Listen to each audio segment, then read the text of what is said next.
उसने कहा कि लगी शर्त, आज हम पूरे दिन कुछ नहीं करेंगे, केवल सीताराम सीताराम ही करेंगे, देखते हैं तुम्हारा भगवान कैसे खिलाता है। संत ने भी भगवत प्रेरणा से बोल दिया कि कुछ मत करना, उसे खिलाना होगा, तुझे मार मार के खिलाएगा। अब तो दोनों में शर्त लग गई। इसने कहा कि यदि मेरा आज पेट नहीं भरा तो तुम्हें साधु नहीं रहने दूंगा। साधु ने कहा कि यदि भगवान ने तुझे खिला दिया तो तुझे भी साधु बना दूंगा। दोनों में तनातनी महाराज हो गई। ये सीताराम सीताराम करने लगा। फिर सोचता है कि यदि मैं आश्रम में रहूंगा तो महाराज किसी चेले चपाटे को बोल देंगे, वो हमें भोजन करा देगा, तो मुझे एकांत में जाना चाहिए। जंगलों में चला गया। फिर सोचा जंगलों में भी कोई आ सकता है, तो एक बहुत बड़ा वट वृक्ष था, उसके ऊपर जाकर बैठ गया कि यहाँ तो कोई नहीं आएगा। लेकिन इतना कर रहा महाराज, सीताराम सीताराम कहना नहीं छोड़ रहा। सीताराम सीताराम राधे श्याम कह रहा है। यहाँ सुबह से शाम हो गई। अब तो इसे बड़ा आनंद आने लगा। अब रात और हो जाए फिर जाऊंगा ब्राह्मण के पास में, समझाऊंगा कि देखो तुम्हारे भगवान ने आज भूखा मार दिया मुझे।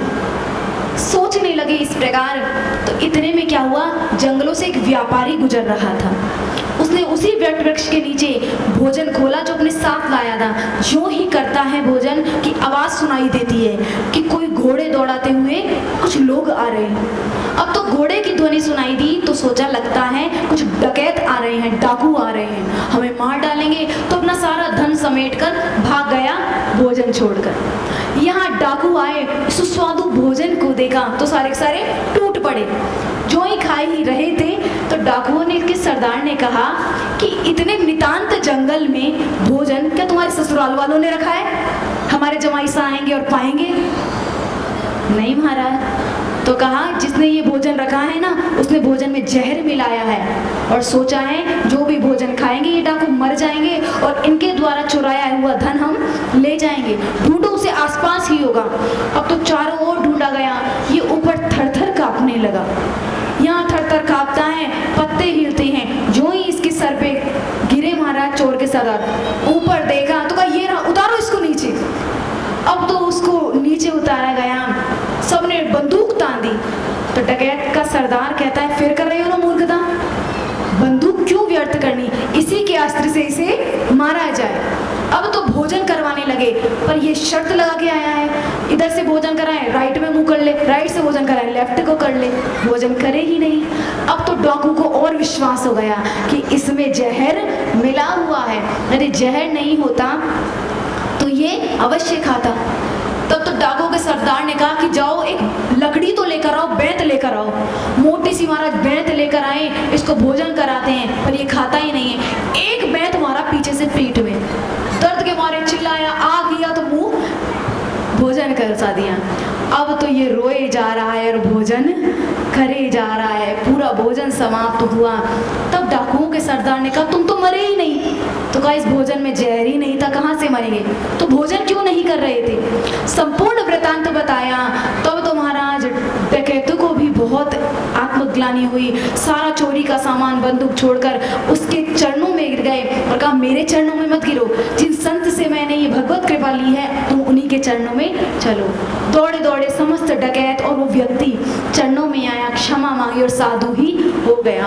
और आगे चल के वो इतने बड़े संत हुए और उन्होंने एक सुंदर दोहा लिखा और कहा अजगर करे न चाकरी, पंछी करे न काम, अजगर करे न चाकरी, पंछी करे न काम, दास मलुका यूं कहे सबके दाता राम, दास मलुका यूं कहे सबके दाता राम।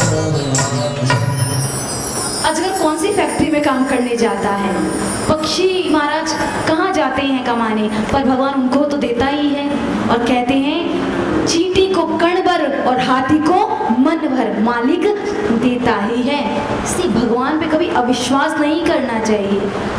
और कहते हैं कि चींटी के घर पग घुंघरू बाजे वो भी मालिक सुनता है। चींटी कितनी छोटी सी है, सोचिए उसके लिए घुंघरू बनाया जाएगा, वो कितना छोटा होगा, उसको भी परमात्मा सुन लेता है। तो परमात्मा कितना सूक्ष्म होगा, वो सूक्ष्म भी है। और विराट कितना है, इतना विराट है महाराज कि गीता के 11वें अर्जुन कहता है कि प्रभु ये आपका विश्व रूप मुझसे देखा नहीं जा रहा, इसको अंतर ध्यान कर लीजिए। तो छोटा भी है वो बड़ा भी है। महाराज इतना कोमल है कि रामचरितमानस में लिखा है कि जब किशोरी जी सीता जी भगवान के चरणों को दबाती थी तो भगवान कहते थोड़ा धीरे धीरे, कष्ट हो रहा है। इतने कोमल कि प्रिया जी के हाथ कितने कोमल होंगे, उनसे कष्ट हो रहा है। और इतने कठोर हो गए, कितने कठोर कि महाराज दंडकारण्य के वनों में निरावरण चरणों से चल रहे हैं पर फिर भी कष्ट नहीं हो रहा।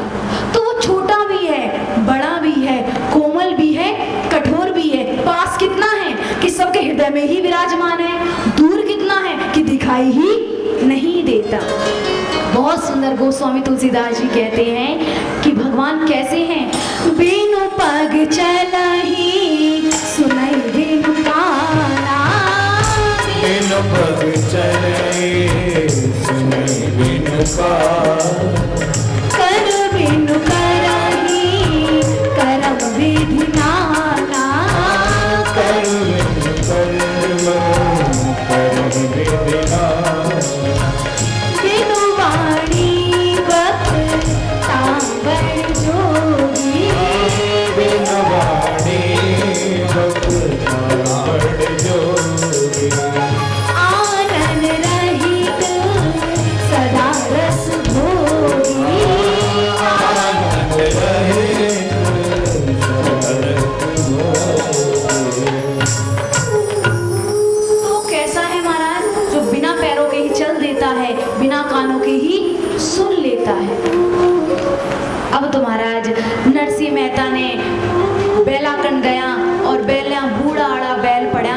हम सभी का ये कर्तव्य होना चाहिए कि ये संकल्प लेके जाएं। जब मायरे में आए हैं, जब भगवान की कथा सुनते हैं ना तो मन बड़ा सत्व गुण से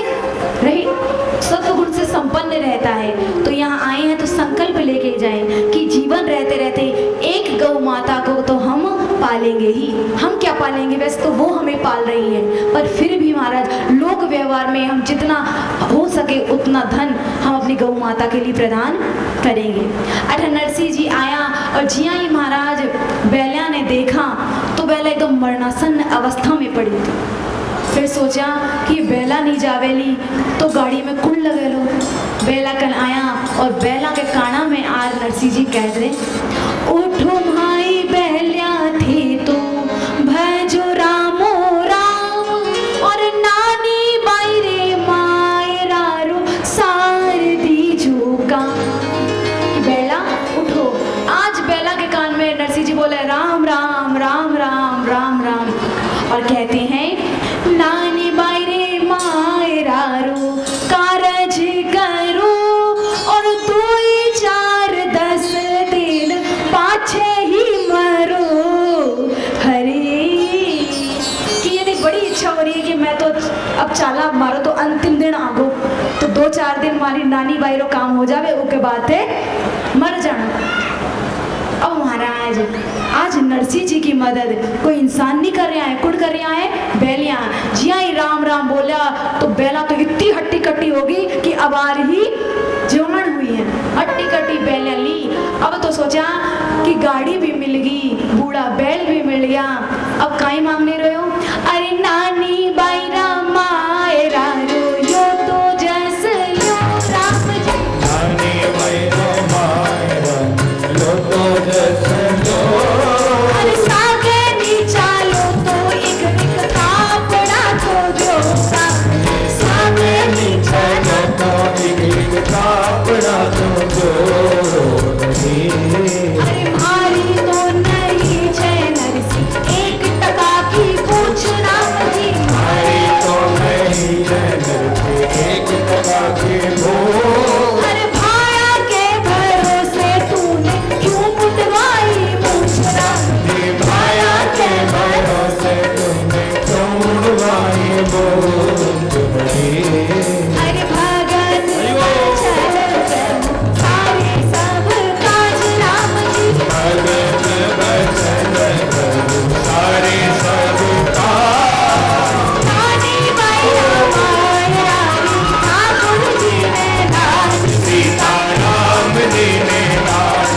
हरि श्याम दीने नाथ जय जय नारायण हरि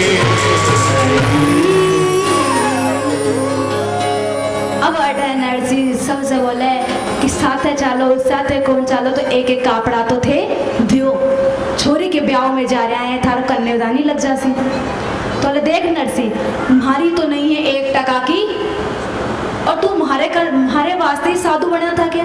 जब साधु बनया तो की के भरोसे बनया? भगवान रे भरोसे।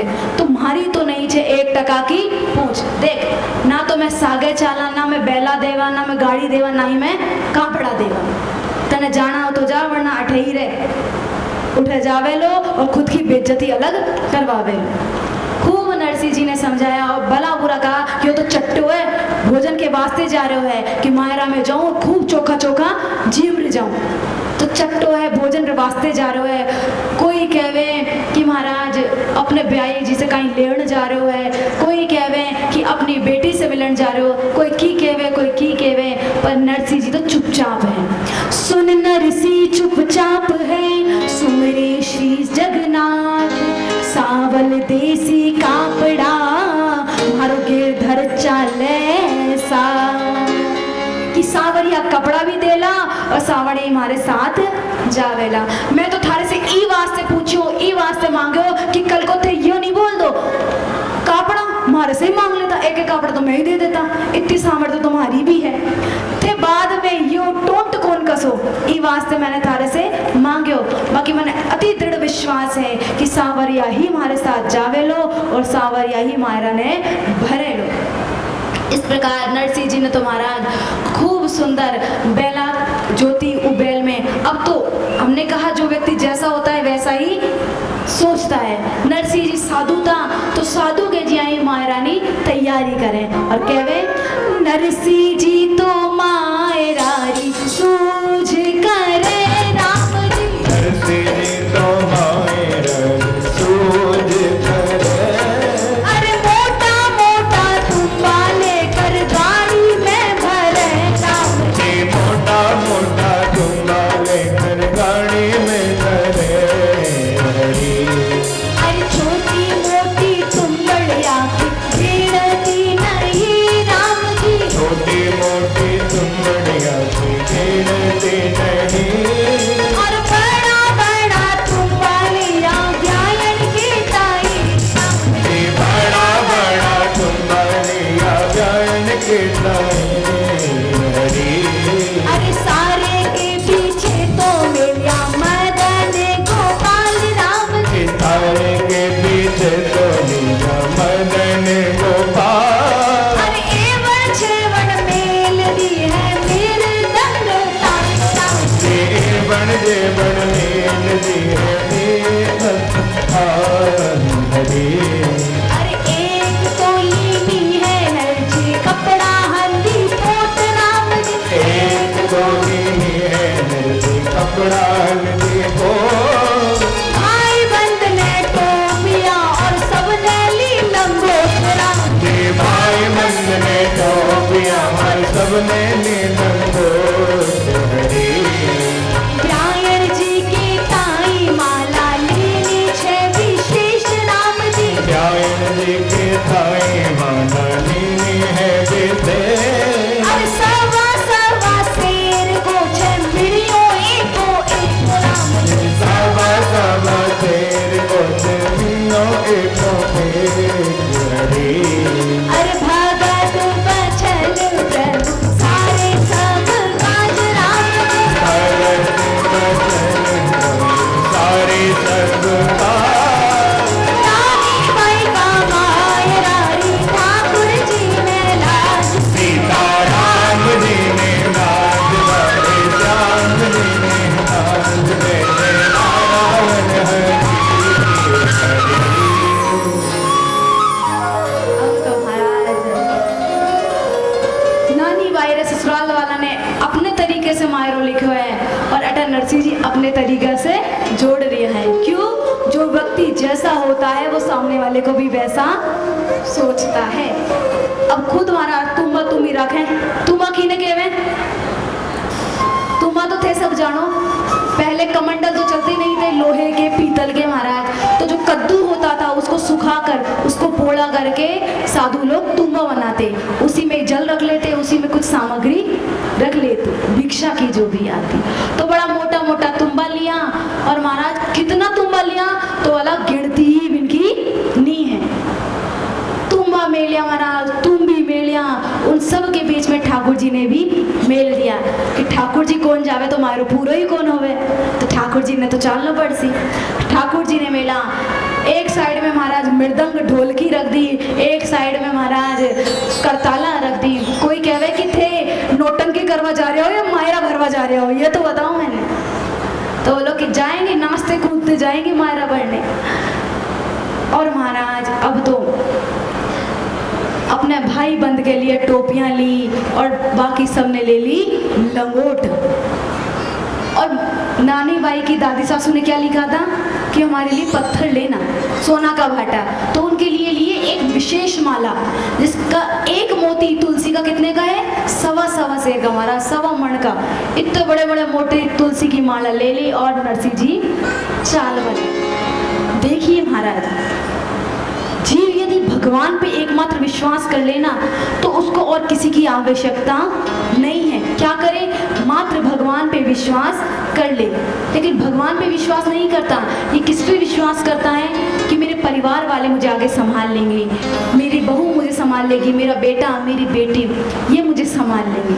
लेकिन कोई नहीं आता महाराज, अंत समय में यदि आते हैं तो भगवान ही आते हैं। जानते हैं, समझते हैं, राजा बेटा की तरह सर भी हिला रहे हैं, एकदम सही कह रहे हो, पर क्या मानते हैं? कह देना एक अलग बात होती है। हर पत्नी अपने पति से कहती है कि देख सुनो जी, आप चले गए तो मैं तो मर ही जाऊंगी। पर कितने चले जाते हैं, कोई मरी आज तक? क्योंकि कह देना एक अलग बात होती है और वास्तविकता में अनुभव करना एक बात होती है। और बताया कि भगवान पे यदि हम विश्वास कर लेंगे, नरसिंह जी से नरसिंह जी की लुगाई बोले कि थाने टेंशन को नहीं होवे कहीं, थाने चिंता को नहीं होवे कहीं। तो नरसिंह जी तो एक ही बात कहे, चिंता दीन दयाल को मोमन सदा आनंद। यदि चिंता करनी है तो भगवान को होनी चाहिए। यहाँ बहुत सुंदर महाराज एक प्रसंग आता है महाभारत में कि जब अभिमन्यु मारे गए महाभारत के युद्ध में, अभिमन्यु की जैसे ही मृत्यु हुई तो जयद्रथ नाम का राजा, उसने अभिमन्यु के शरीर पर जोर से लात का प्रहार किया। जो भी प्रातः प्रहार किया तो भगवान को बड़ा गुस्सा आया। अर्जुन को गुस्सा आके कहता है कि दुष्ट मरने के बाद तो शत्रुता समाप्त हो जाती है। पहले तो 16 साल के अभिमन्यु को तुम सबने मिलकर मार डाला, और अब लात मार रहा है। इतना क्रोध आया अर्जुन को कि भुजाएं उठा के प्रतिज्ञा कर ली कि कल सूर्यास्त होने से पहले या तो जयद्रथ को मार डालूंगा अथवा खुद ही जलकर राख हो जाऊंगा। यहाँ अर्जुन ने तो प्रतिज्ञा करी। सायंकाल हुई, सभी युद्ध करके जाने लगे। भगवान श्री कृष्ण अर्जुन से कहते हैं, अर्जुन तुमने प्रतिज्ञा तो ले ली, पर तुमने सोचा है आगे होगा क्या? जयद्रथ के पिता ने यह वरदान मांगा है कि जिसके भी हाथ से मेरे पुत्र का सर गिरे उसके सर के 100 टुकड़े हो जाए। यदि मारोगे तो मर जाओगे, और यदि नहीं मारोगे तो तुम क्षत्रिय हो। तुमने प्रतिज्ञा ली है, नहीं मारोगे तो तुम्हें खुद को जल के मरना पड़ेगा। तो कुछ तो सोचो। अर्जुन ने कहा, देखो भगवान, युद्ध कर करके बहुत थक गया हूँ, मैं तो सोना चाहता हूँ, मैं तो सोऊंगा। तो तुम्हें टेंशन नहीं हो रही है, चिंता नहीं हो रही है? तब अर्जुन बहुत सुंदर उत्तर देते हैं कि भक्तों का काम है भगवान का चिंतन करना, और भगवान का काम है भक्तों की चिंता करना। मैं तो सो रहा हूँ, कल के युद्ध में क्या होगा क्या नहीं होगा ये आपकी जिम्मेदारी है। यहाँ पूरी रात अर्जुन तो खर्राटे बजा के सोए, पर भगवान सोचते रहे कैसे क्या करें, कैसे अर्जुन को बचाएं। यहाँ अगले दिन युद्ध के लिए आए तो समस्त कौरवों ने महाराज जयद्रथ को पीछे छिपा लिया। अब अर्जुन ने युद्ध किया, तब तक के बाण चलाने लगे, लेकिन देखते हैं कि इतने बड़े बड़े वीर, भीष्म पितामह हैं, कर्ण हैं, जो जयद्रथ को छुपाए बैठे हैं, उनको परास्त करना बड़ा मुश्किल है। अब तो भगवान से कहते हैं, गोविंद कुछ तो करो। युधिष्ठिर कहते हैं कि कृष्ण हम 5 भाई हैं और आपसे यही अपेक्षा की जाती है कि हम 5 ही रहें, 4 ना हो पाए। भगवान श्री कृष्ण अर्जुन से युधिष्ठिर जी से कहते हैं कि भैया अर्जुन से तो आपका एक ही रिश्ता है। क्या रिश्ता? कि आपका भाई लगता है, पर मेरे से तो कितने रिश्ते हैं।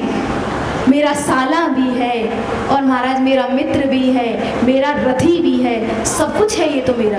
तो एक रिश्ते वाले का अधिक प्रीति हो गई या 10 रिश्ते वालों की? 10 रिश्ते वालों की। तब तो बहुत सुंदर युद्ध होने लगा। अब तो महाराज संध्या का समय निकट आने लगा, अर्जुन घबराने लगा, पर भगवान जिसके साथ में हो क्या उसे कोई मार सकता है? कोई नहीं मार सकता। यहाँ भगवान ने अपना चक्र को भेजा और सूर्य को ढक लिया। जो ही सूर्य को ढका तो कौरवों को लगा कि रात्रि हो गई है, शाम हो गई है। तब तो सभी महाराज मुस्कुराने लगे कि अर्जुन तुम तो कहते थे तुम्हें श्री कृष्ण का बल है, श्री कृष्ण का बल है, क्या हुआ? क्या किया उस ग्वारिया ने? हम तो पहले ही कहते थे ग्वारिया को कुछ नहीं आता। अरे माखन भी चुरा चुरा के खाने वाला क्या जानेगा युद्ध कला किसको कहते हैं। अब तो खूब चिढ़ाने लगा महाराज। जयद्रथ भी सामने आया। जयद्रथ सामने आके अर्जुन को गीदड़ गीदड़ कहने लगा कि गीदड़ है तो गीदड़ है। खूब चिढ़ाने लगा। अर्जुन ने यहाँ बहुत सुंदर महाराज लकड़ियों की व्यवस्था की कि अब तो मैं मर ही जाऊंगा। पर भगवान जिसके साथ हो क्या उसकी पराजय हो सकती है? कदापि नहीं। भगवान ने अपना चक्र पुनः वापस लिया और अर्जुन से कहा अर्जुन सूर्यास्त नहीं हुआ है, वो तो हमारी माया थी, हमने चक्र लगाया था। जयद्रथ तुम्हारे सामने खड़ा है, चलाओ तीर। अब तो अर्जुन जैसे ही तीर चलाने लगा याद आया एक और समस्या है कि इसके पिता ने ये वरदान लिया है कि जिसके भी हाथ से ये मस्तक गिरेगा उसके सर के 100 टुकड़े हो जाएंगे। भगवान कृष्ण ने कहा कि जिस दिन तुमने अपनी जीवन की ये जो रथ की डोरी हमको दी थी ना, उसी समय हम तुम्हारे जीवन की डोर भी ले ली थी। तुम तो बाण चलाओ। यहाँ अर्जुन ने बहुत महाराज तक के बाण चलाए। जो ही जयद्रथ पे बाण गया भगवान ने बाण का इशारा बदल दिया। यहाँ जयद्रथ के पिता भगवान सूर्यदेव को अर्घ दे रहे थे, सीधा सर उनके जाके हाथ में लगा और जैसे ही हाथ से छूटा तो उनके 100 टुकड़े सर के हो गए। यहाँ वरदान की रक्षा भी की और अर्जुन की प्रतिज्ञा का भी मान रखा। कब हुआ? जब अर्जुन को भगवान पे विश्वास हुआ। तो महाराज भगवान पे विश्वास रखना चाहिए। रक्षितो इति विश्वास है, विश्वासो फलदायका, हमारा विश्वास ही फल देता है। बहुत सुंदर इस प्रकार बताया गया। अठन नरसिंह जी भी कहने लगा कि नानी बाई भी थारी और मैं भी थारो, थारे भरोसे हमारी गाड़ी, तू जाने थारो काम जाने। अठन नरसिंह जी तो बहुत सुंदर महाराज चाल दिया और पुकार करता हुआ जा रहा है काई, अरे सांवरिया के आगे मैं उबो कर जो, सांवरिया के आगे मैं उबो कर जो, धारी के आगे मैं उबो कर जो, धारी के आगे मैं उबो कर जो, हमारी गाड़ी तो संभाले मारो राजा रण छोड़।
कमाए, तेरी दया से नानी नानी ही पहनाई। नरसी के कलेजे की नानी बाई को, नरसी के कलेजे की नानी बाई को, मायरो भरेलो मारो राजा रण छो। मायरो भरेलो मारो राजा रण छो। देखिए फागुन का महीना चल रहा है, होली का त्योहार अभी 2 दिन पहले मनाया। आइए फागुन का एहसास कराता हूँ आपको बंसी पर।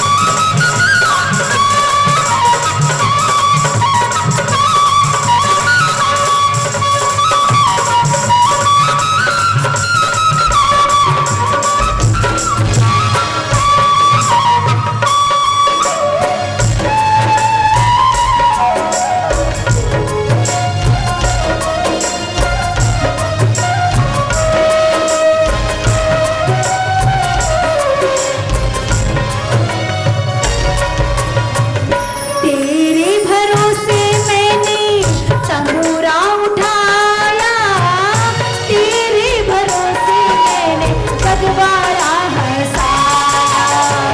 तेरे भरोसे मैंने तंबूरा उड़ाया, तेरे भरोसे मैंने जगवाला हंसाया। नाचता फिरूं मैं जहाँ मैं चाहूँ, नाचता फिरूं मैं जहाँ मैं चाहूँ। मारी गाड़ी तो संभाले मारो राजा रण छो। हमारी गाड़ी तो संभाले मारो राजा रण छो। राजा रण छोड़, राजा रण छोड़, राजा रण छोड़, राजा रण छोड़। हरि द्वारिकारा नाथ तुम्हारा राजा रण छोड़। द्वारिकारा नाथ तुम्हारा राजा रण छोड़। सांवरिया के आगे हरि बोल। छोड़।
संभाले मारो राजा रण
भक्तवत्सल भगवान की जय हो।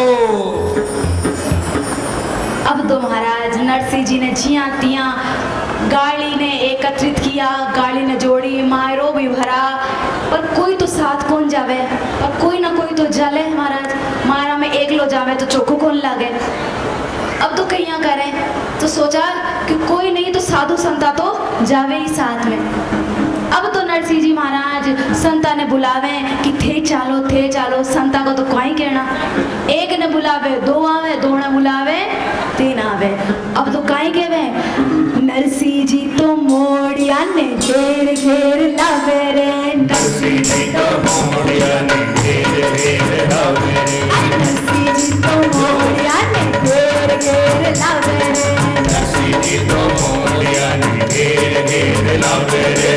एक ने बुलावे मोड़ियो कोई चार आवे रे, एक ने बुलावे मोड़ियो कोई चार आवे रे, नरसिंह जी तो मोड़िया ने घेर घेर लावे रे, नरसिंह जी तो मोड़िया ने घेर घेर लावे रे। एक ने बुलावे मोड़ियो कोई चार आवे रे, एक ने बुलावे मोड़ियो कोई चार आवे रे, चूल्हा पाछे ठंडी रोटी रहन न पावे, चूल्हा पाछे ठंडी रोटी रहन न पावे रे, एक कोई साधु तो खूब जो न जावे रे, एक कोई साधु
नरसिंह मेहता की जय। अब तो महाराज नरसिंह जी के सागे कोई नहीं जावे, कुड़ जावे मोड़ियो। मोड़ियो की ने कहवे तो कहा जी जो व्यक्ति सिर ने मुंडवा लेवे उन्हें कहवे मोड़ियो, अथवा जो संसार से मुड़ जावे, जो महाराज भगवान की तरफ दृष्टिपात कर लेवे, भगवान के मार्ग की ओर मुड़ जावे उन्हें कहवे मोड़ियो। और देखो सर को मुड़वाने से बहुत फायदा होता है। क्या फायदा? तो बोला मुड़ मुड़ाए 3 गुण, सर की मिट जाए खाज और खाने को बढ़िया मिले और लोग कहे महाराज महाराज। लोग महाराज महाराज कहवे, कोई शैम्पू की भी चिंता को नहीं, ना कंगा की, ना महाराज तेल की, शैम्पू का ही नहीं करना, सपाट महाराज। मोड़िया बनने में बहुत फायदा है महाराज, वो भी भगवान का मोड़िया बनने में तो घना ही फायदा है। अटे नरसिंह जी 1 न बुलावे, 2 आवे, 2 न बुलावे, 4 आवे, यहाँ करता करता 16 सूर्या, सूर्या किने कहवे जिका आँख्या नहीं हो उन्हें कहवे सूर्या।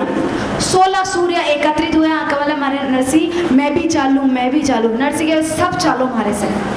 अब अटे नरसिंह जी री लुगाई भोजन बनावे महाराज, भोजन बना के थक जावे, पर मोड़िया खाता खाता ही कौन थके। 1-2 रोटी चूल्हा के पीछे छिपा भी दे कि मैं बाद में खा लूंगी, पर चूल्हा बाजे ठंडी रोटी रहने ना पावे रे। अटे नरसिंह जी और महाराज 16 साधु ओ ट्यूटोड़ी गाड़ी में बैठ गया। अब इतना सामान तुम्बा तुम्बी झांझ करताल गोपाल जी और महाराज 16 साधु किया उस बैलगाड़ी में आया होगा, ये तो वो सूर्या जाने कि ठाकुर जी जाने। संत एक भाव बता रहे थे, शायद 16 साधु इस प्रकार आ गए कि 16 साधु कैसे थे? अंधे। तो सोच रहे कि हम अकेले ही बैठे हुए हैं इसमें, तो 16 के 16 आ गए।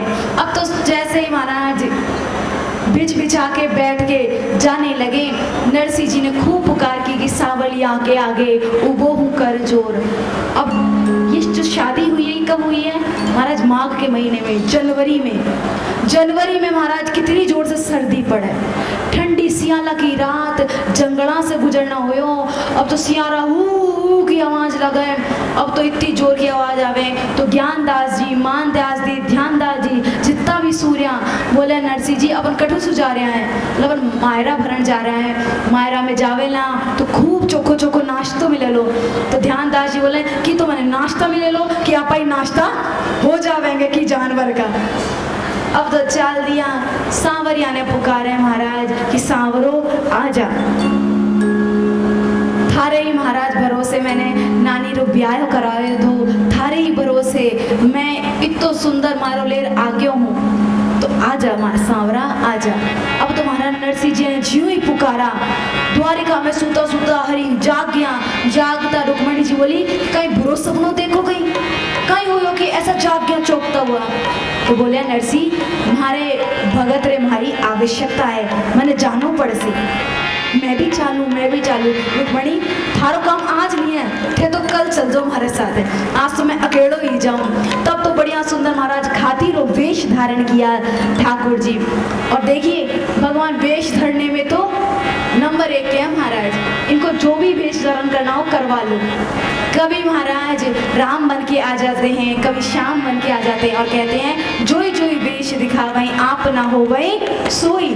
खुद कुछ नहीं है, खुद तो सबसे निर्लिप्त रहते हैं, पर कभी राम कभी श्याम कभी शिव बनकर भक्तों को कल्याण देने के लिए आ जाते हैं। एक बार राधा रानी को बड़ा महाराज मान हो गया, किशोरी जी उदास बैठी हुई थी, वहाँ चूड़ी बेचने वाली आई, तो चूड़ी बेचने वाली से कहती हैं कि मुझे ना हराज पहनना है, ना पीला पहनना है, ना नीला।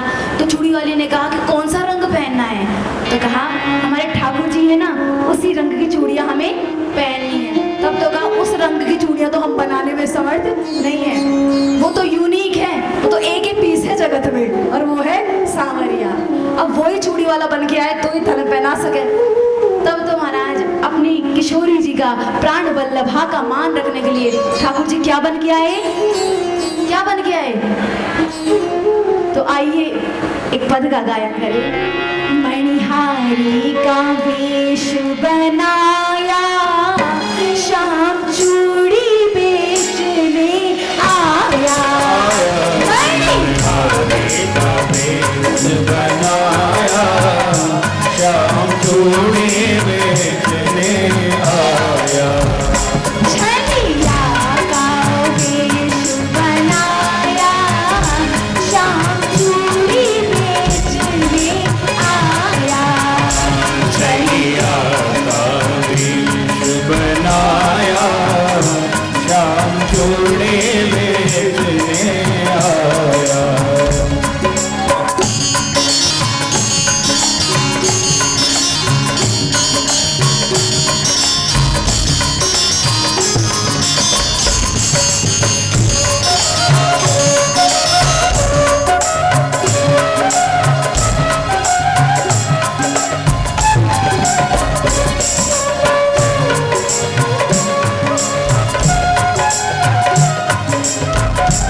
कही ललिता ने सुनी राधा से कही ललिता ने सुनी राधा से कही मोहन को तुरंत बुलाया मोहन को तुरंत बुलाया श्याम चोरी बेचने आया हाथी का वेश बनाया श्याम चूड़ी बेचने आया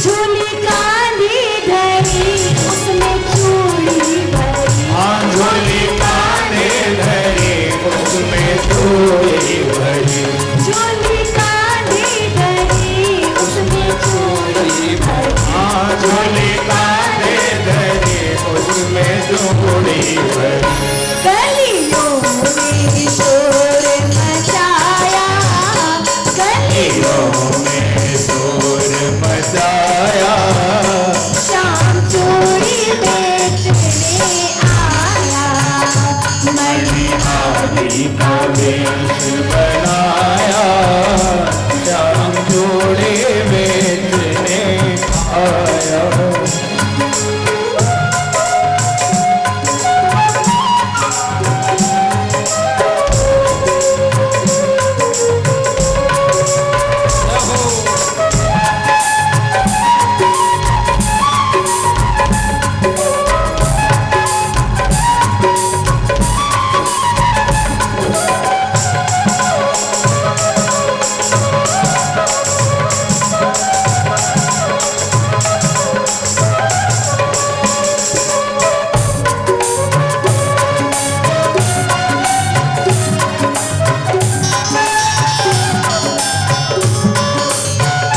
चूड़ी लाल नहीं पहनो चूड़ी हरी नहीं पहनो चूड़ी लाल नहीं पहनो चूड़ी हरी नहीं पहनो चूड़ी लाल नहीं पहनो चूड़ी हरी नहीं पहनो चूड़ी लाल नहीं पहनो चूड़ी हरी नहीं पहनो मोरी श्याम रंग मन भाया मोरी श्याम रंग मन भाया श्याम चूड़ी बेचने आया मणि हाथी का वेश बनाया श्याम चूड़ी बेचने आया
भगवान की जय हो जय जय श्री श्री राधे महाराज। इनके लिए तो क्या कहना, अनेक रूप रूपाय विष्णवे प्रभु विष्णवे। एक बार अकबर ने बीरबल से पूछा कि बीरबल, तुम्हारे भगवान के पास कोई काम धंधा नहीं है क्या, कि जब देखो तब अपने भक्त के लिए हाजिर हो जाते हैं, आ जाते हैं।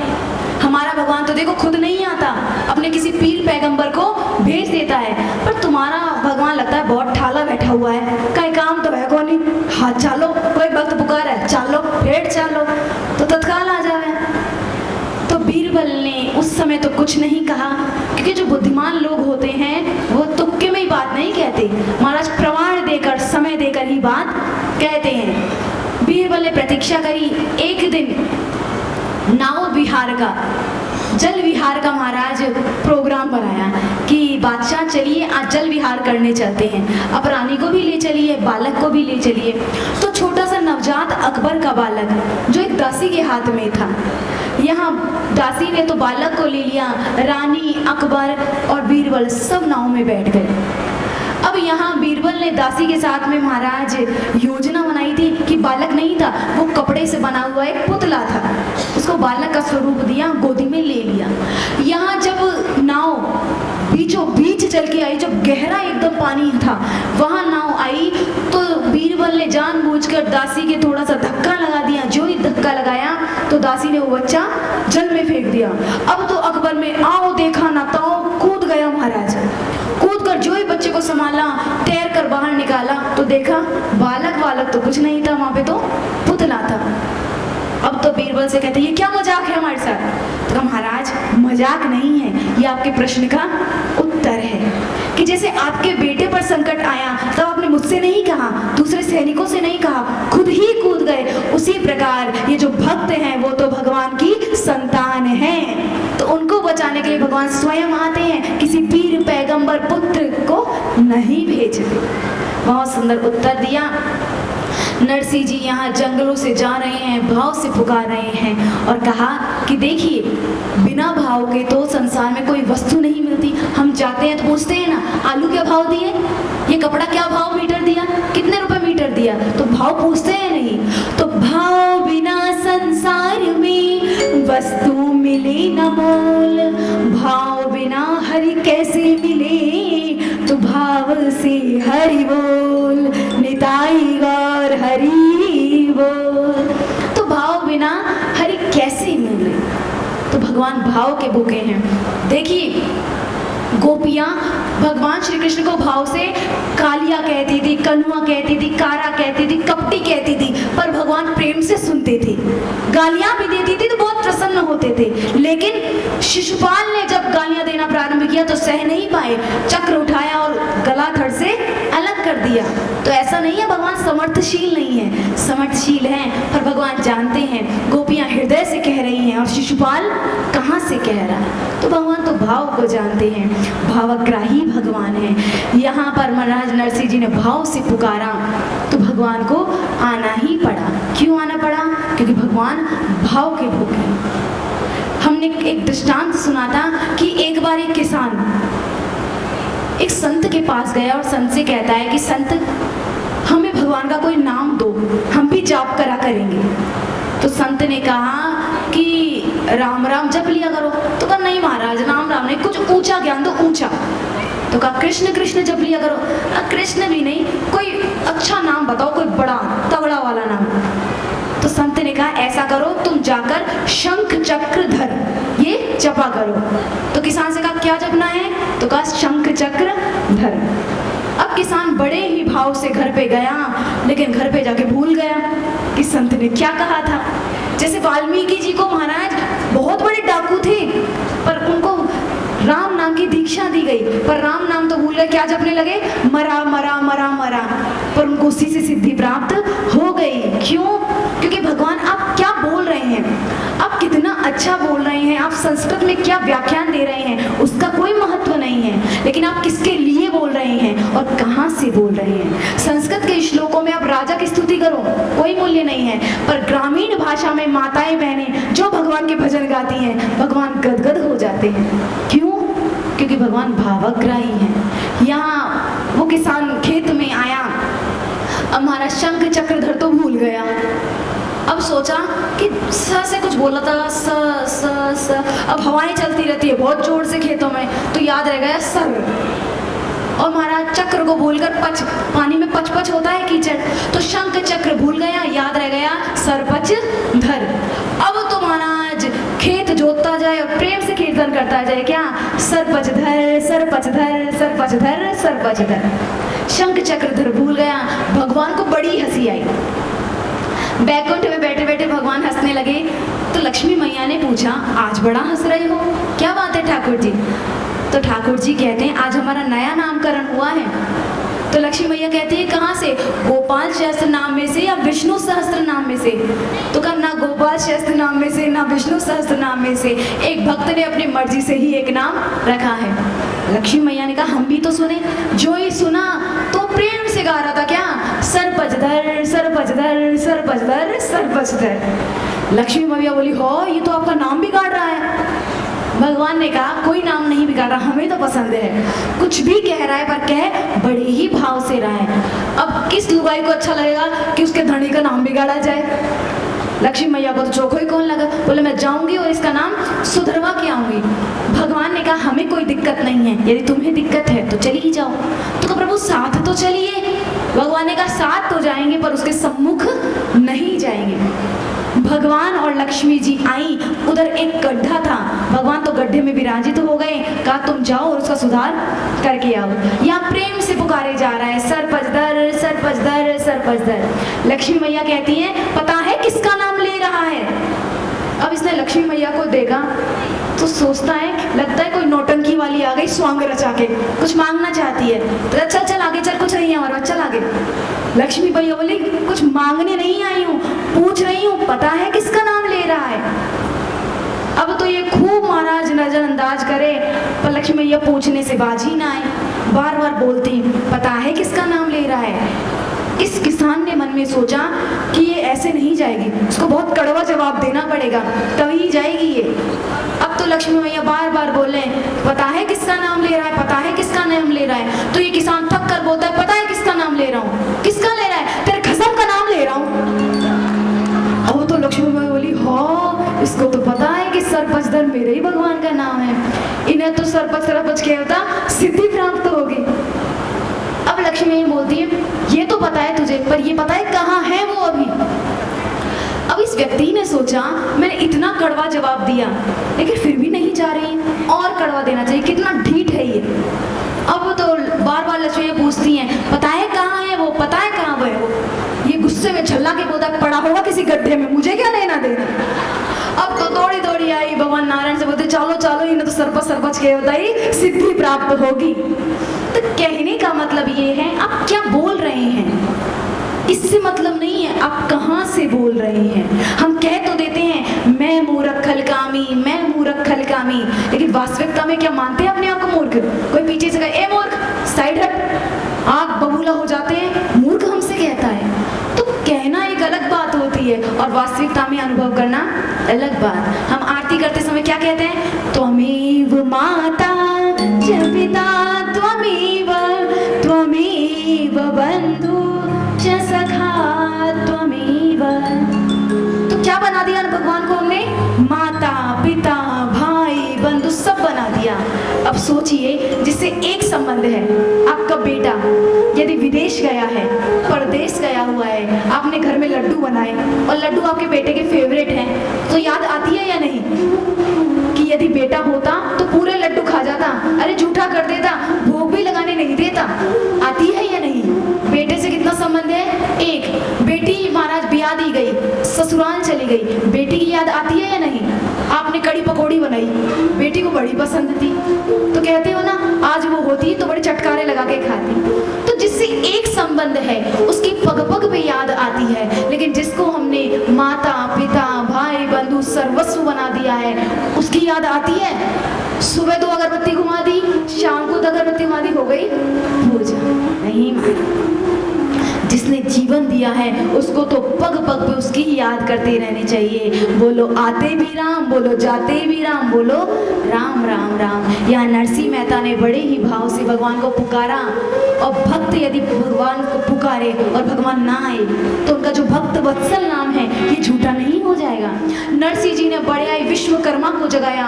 विश्वकर्मा बोले कि महाराज किसी की गाड़ी खराब है तो मैं चलूं, मैं ठीक कर दूं।